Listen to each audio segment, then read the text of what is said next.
So, what amazing stuff is going on in the world today?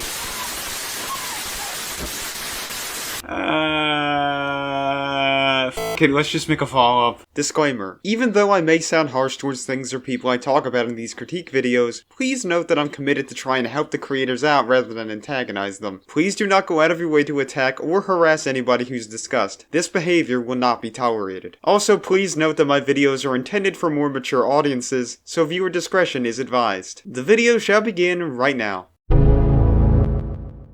Well, looks like my video talking about Mr. Enter performed exceptionally well by my standards. I anticipated it would have above average viewership and just about everything else, but as of now it's my third most viewed video after only 2 months. Thanks for the 100 likes by the way. Though I guess that's what I get for finally discussing a relevant topic for a change. I could have kept up that momentum, but I knew my next video was never going to reach those heights. I'm content with remaining an underground creator anyway, less stressful to deal with. I guess it's on brand of me that I decided to follow the aforementioned video up a couple months later. My original critique was made to be done while the topic was still on some people's minds, and given I had a lot of thoughts bottled up, it was something that warranted my input. Not all of those thoughts could be articulated within such a deadline, so I thought I'd expand or correct specific elements here. The passage of time has also allowed me to reevaluate the situation at hand, and reflect on my feelings, because honestly, my handling of the situation went into some extremes, and many of my thoughts haven't held up. One important thing is that from the tone I expressed in my video, I sounded like I was more against him and his content than I actually was. This was not the impression I wanted to give when making the video. In large part, this was driven by his dismissal and antagonist generalizations towards detractors in his rant thread. I suppose he'd have more of a right to be salty if this were actually serious, but at worst there were wisecracks about his 9/11 comparison made at his expense. I still stand by Enter's reaction being exceptionally poorly handled. But even if his responses spite and strawman ruffled my feathers, my initial reaction was mildly irrational looking back. I stand my ground on most of what I've said regarding it, but what good reason did I have to get this emotionally heated over all this? It was spur of the moment disgust that didn't need to be projected that hard, and had comparable levels of spite from me. If anything, that frustration indicated how little I could tolerate him at his worst, and how polarized I truly am towards him. Strangely, I am one of the few who challenge such scorn and forgive certain blunders. Don't get me wrong. That event further confirmed Enter has serious trouble understanding why people judged him in the moment, and since his lashing out seemed to be influenced by his trending status, one can easily say that he was milking the trend while it was still ripe. With that said, Enter's most vocal critics tend to make mountains out of molehills every time he acts foolish or says something against the grain. I'll get into those people later, but I must return to the main topic. However toxic he sounded, I do think my motivation for making the video wasn't in good heart at times. That brings me to another element I certainly oversold in my critique, his controversial political views. More specifically, how he was supposedly connected to the alt-right pipeline with his narrative. Now I did state in my video that he probably doesn't belong in that category, nor that I consider him to be one, though I hyped up this aspect enough that he could be mistaken for your usual grifter critic. While I can't deny connections there in places, to the extent that actually matters is irrelevant. My claims about him entering the politicskeptic community have a lot of flaws in their foundation. Firstly, this direction doesn't sound that out of left field for Enter given his history of more philosophical and introspective content beyond his cartoon reviews. That's an element that is easy to ignore when that's not what he's best known for to start with. It has become more apparent as his channel's matured, and that material does make it into some reviews, but even with stuff like technocracy and questionable views on masks, I don't think the label fits him snugly looking back. He is absolutely not on the same level someone like Mr. Obvious, Geeks and Gamers, and most other bastions against progressive media are. One of the only times he's actually inched close to that territory was his review of modern PSAs. I've begun to question if I should have brought that up at all, seeing as a lot of my thoughts on it weren't properly researched. Just because they both got traits in common doesn't mean he's part of it, nor does it mean that he was brainwashed by them. A lot of alternative news channels, ones that don't strictly attach themselves to party lines, often share their views as well. To me, that's what distinguishes the good faith truth seekers from the opportunist partisan shills who latched onto their aesthetic. Even then, a lot of his views are also contrary to the MAGA set, even if he does go after the left more than he does the right. If anything, one of the few things I actually have a problem with is his free speech absolutism, which is admittedly a virtue shared by most fence-sitters. In his Twitter Technocracy episode, he stated that if your country doesn't protect offensive speech, you don't technically have the right to freedom of speech. This is ignorant of the fact that it's been shown various forms of hate speech have been used to silence various marginalized groups, usually through legislation which jeopardizes their right to speak freely. This also assumes that all forms of offensive speech are created equal, when there's specific specific forms of it that may be more harmful than others. Offensive speech can mean a variety of different things. And it's a bad idea to treat views opposing the status quo as being on equal footing to someone using racial epithets maliciously. It's the false equivalence fallacy at play here. And no, them being jokes doesn't immediately give you a pass, as jokes can still carry hateful baggage. Schrodinger's douchebag is also a handy weapon that honest bigots use to defend their statements. Sure, that is context dependent and knee-jerk reactions are a terrible way of handling them, but it's not as simple as he expressed. By all means, free speech should be protected for all sides, but sometimes exceptions for oppressive hatred should be made. That does not suddenly make the speech no longer free. A little regulation is needed. Granted, I know that the subject is a complicated one, and finding common ground on what is and is not acceptable is a challenge. Bipartisanship has shown that it is often counterintuitive. Coupled with all the other bullshit, I can at least understand why it'd be best not to mess with laws like that. I think the saddest part of all this is that he did a video on this exact subject 4 years earlier that had a greater understanding of its limits. Beyond a few disagreements like that, I went overboard when discussing that facet of his persona, though I don't know if it's because I end up agreeing with the majority of his views, or the fact I've become less radicalized by the far left lately. Not to mention, it's best that I don't take the contrary views of a person so seriously that it accelerates the opposing side into delusion and toxicity. But before I continue with my added faults on him, I feel there's also things I could have improved about my criticisms towards his Turning Red video. Granted, there's only one I find to be major, and that's more to expand a point rather than correct it. I'll get into the smaller aspects that I should have improved first. For starters, I could have done without the mention of Enter's mispronouncing May's name once. I already admitted it was a one-time occurrence, and was a nothing issue to begin with. I should have sounded less serious for such a dumb nitpick as well. Secondly, a few of my interjections did boil down to just disagreement of very subjective statements, ones which I didn't know how to argue. The part about the film's in-your-face vibe hindering its grounded lesson should have been explained better by Enter, but my counterpoint had no closure, and was also too subjective a rebuttal to pass as an argument in its favor. There's also my disregarding of Braceface's impact due to its supposed unpopular status, a point that I did get criticism for, and justifiably so. It was dismissive of me to reject that episode's meaning purely off of its popularity or lack thereof. While that was not my only reason, it was a pretty bad one. On a similar note, I also shouldn't have had the same attitude with celebrity-based shows not counting as representation of groups. They should count for the exact reasons those other series do, and me rejecting them at the time could be seen as talking over their voices, which I greatly apologize for. I think the point it could have changed most, though, was the part about media turning into political discourse. I did say the examples didn't really fit, even if in hindsight I think only one was a poor example. Appropriately enough, it was the one I chose to single out. However, I could have used this to bring up one huge piece of media that continues to be a political crutch to this day. Yeah, I'm talking about the cast of Rock Aliens, where the mere mention of its title causes people's minds to go haywire. That show's been the target of politically fueled lynching across both sides for years. Its fanbase is filled with textbook lefty snowflakes who defend the show with every fiber of their being, with a history of gatekeeping and infighting over radical and unpopular social causes. This almost led to someone killing themselves, for the record. That in turn leads to extra toxicity from their opposition, who've antagonized both fans and show staff in a coordinated manner. That shitstorm also gave rise to animation elitists who abuse the cow art style label to this day, which led to Thundercats Roar getting caught right in the crossfire. The Western animation versus anime wars have been relentless since, with bad actors as far as the eye can see. While those last two are more or less domino effects, it feels like its roots can be traced back to that phenomenon. Then again, maybe there's a reason he didn't mention it. The property is just that polarizing and brings out the worst in people. And speaking of bringing out the worst in people, that ironically also applies to Enter himself and that video. Now of course, I wouldn't have talked about this exact video at length if I didn't have problems with it. I obviously had a bunch if I spent half my critique on just those. But even then, I've noticed that since he got onto trending, he's once again become a target from annoying opportunists who con on him purely for existing. And while those might be terrible, I'm frustrated more by how he's now a scapegoat for sensitive toonheads mainly on the Bird app who decry him for quote-unquote ruining their community. This sentiment has been shared by practically all of the influential animation channels for years, that includes some former associates. And considering the amount of misinformation that gets spread about him, one could easily label it as a smear campaign against his name. Regardless of how you feel about him, I do suggest checking out his side of the story. More often than not, these controversies are blown out of proportion or manufactured from spite. You've probably heard of Trump derangement syndrome? Well, this is practically the same illness. I will openly admit that I have fallen into this trap before, and biases against him have lingered in my mind for a long time. After all, the more you see influential people call figures out, the more you're inclined to believe them, especially if you're out of the loop. I don't blame anyone who believed the falsehoods at first. Most people don't search for proof. Still, it's disgusting to see how some abuse their platform to basically slander those they dislike. Even without the lies, the discourse is muddy from all angles. Since he is a maligned figure for many self-proclaimed animation lovers, it's clouded the judgments of many of them. Remember that many of these communities thrive off being massive epistemic bubbles, a feedback loop for identical opinions opinions with little incentive to shift the narrative without universal agreement. Case in point, former editor Crimson Mayhem reacted poorly to a roast Enter's now deleted Twitter brand account made about his lackluster editing pace. For the record, this was a response to a post Crimson made that was directly about Enter. I'm not here to defend the joke, though it baffles me how Crimson apparently considered this an act of bullying, and was asking for tons of emotional support due to that reply alone. His own fans were also demanding Enter to apologize. It illustrates how such a slightly rude joke made at his expense broke one of the largest names in the scene. This ties back to their preconceived notions of Enter being a dick to his fans. Even after the "Don't Ping Me Ever" Discord controversy was debunked, desperate whiners continued using it as ammunition. I think it's sadder that even when context was given, their mindsets often stuck. Shit, a few I've seen have called the uncut screenshot of the convo worse somehow. His call out against another former editor, Star Giant Productions, also got some people up in arms about the moral justification for it. That ignores the fact Star, aka Rebecca, was the one who really ignited the ordeal after she was fired for being harmful to the team and manipulative in general. To act like it's encouraging harassment towards the editor is more or less trying to silence him sharing his justifications to fire her, and to inform the public not to do business with her. Cases like this one seriously make Enter seem more respectable than his loudest complainers. At least he's willing to be blunt and not filter his words to appease overly sensitive normies who are trapped in their parasitic echo chambers. Enter obviously has plenty of issues that should be mentioned, but many of them, as I've said, are over-exaggerated, made up, or so minor that they could be ignored. I could get on Enter for not owning up to his word regarding comment moderation. Wait,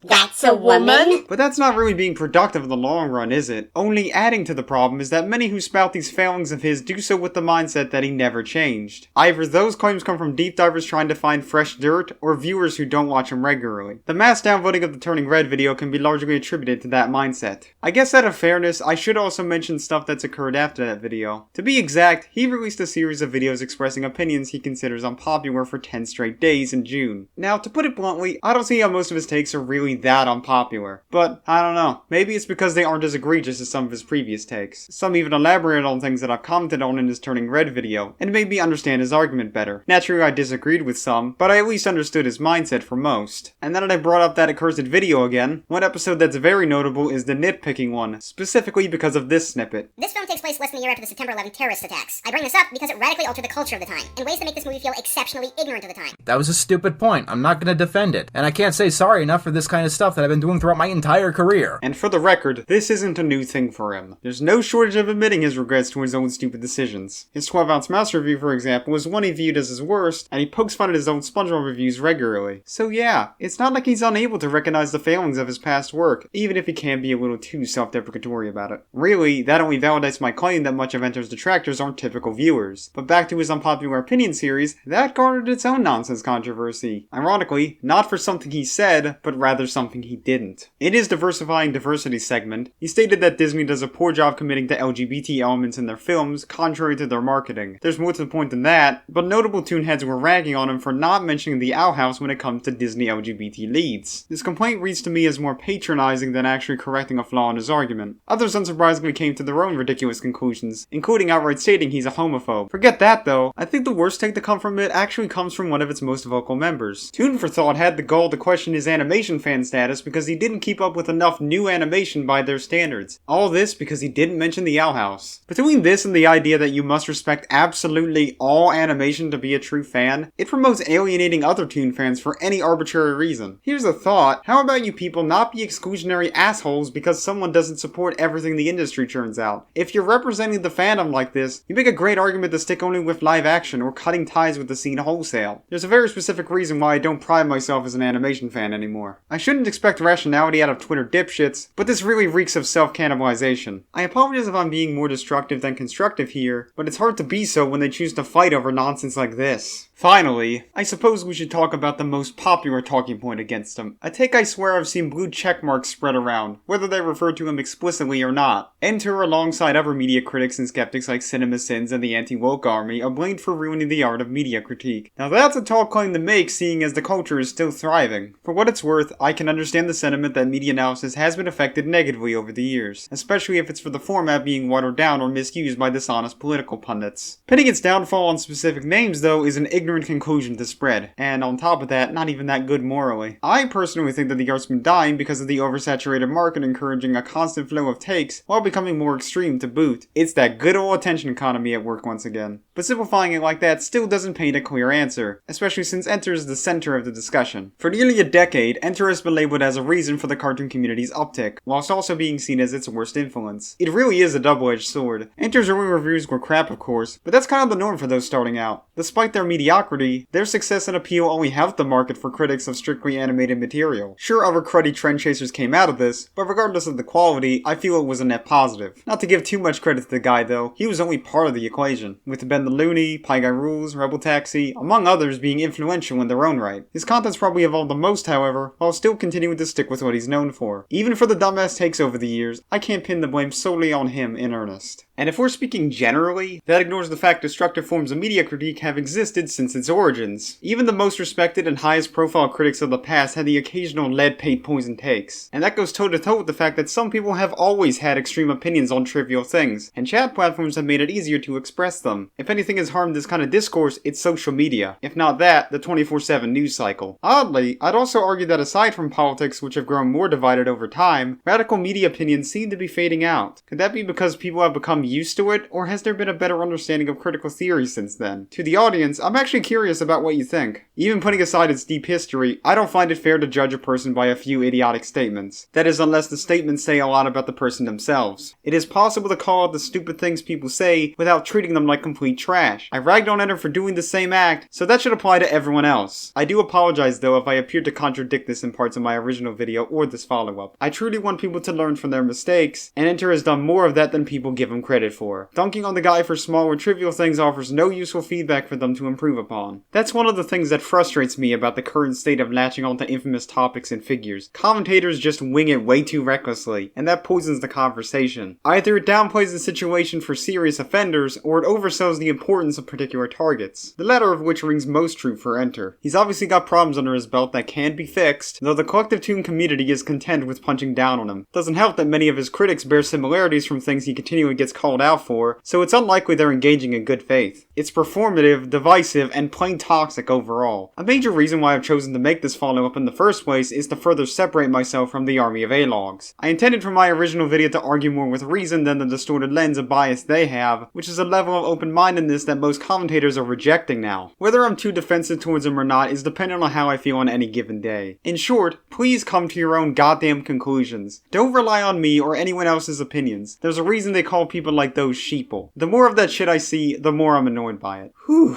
I think I've exhausted the topic for longer than my audience can bear listening to. Enter and the many things tied to him just offer me enough material to ramble on and on about for ages. My overt honesty and over-explaining are traits that I happen to share with him. Whether or not that's a flaw or a feature greatly depends on how you feel about it. Because of that though, his Unpopular Opinions miniseries has given me the idea to express personal thoughts on select topics through short videos. Probably for stuff I don't have the opportunity to mention normally. The takes may not necessarily be unpopular, but rather they be on subjects that give me plenty to talk about. Should restrain myself a bit though, so the videos don't end up as long as this. His internet break has also made me consider taking longer breaks from the web as well. Let's be real, many people including myself have issues with being terminally online. Definitely not gonna go for a full month like he tried to do, but I'd say an occasional break for a couple days is manageable. Can't lie when I say it's wild how much he's influenced my thought process even for how polarizing he is. Probably a case of Stockholm Syndrome or some crap. Not confident enough to call myself a fan, but elements of him have shaped who I am for better or worse. Anyways, that finally concludes this drawn out follow-up. I shall see you all again in whatever project my autism brain wants to do first. And remember, stand the Cheez-It rap. I like Cheez-Its, I like Cheez-Its, cause they're all cheesy, and they have salt on them which they like to lick off. Yeah, I like Cheez-Its, I like Cheez-Its, I like Cheez-Its. Do you like Cheez-Its? Fuck you!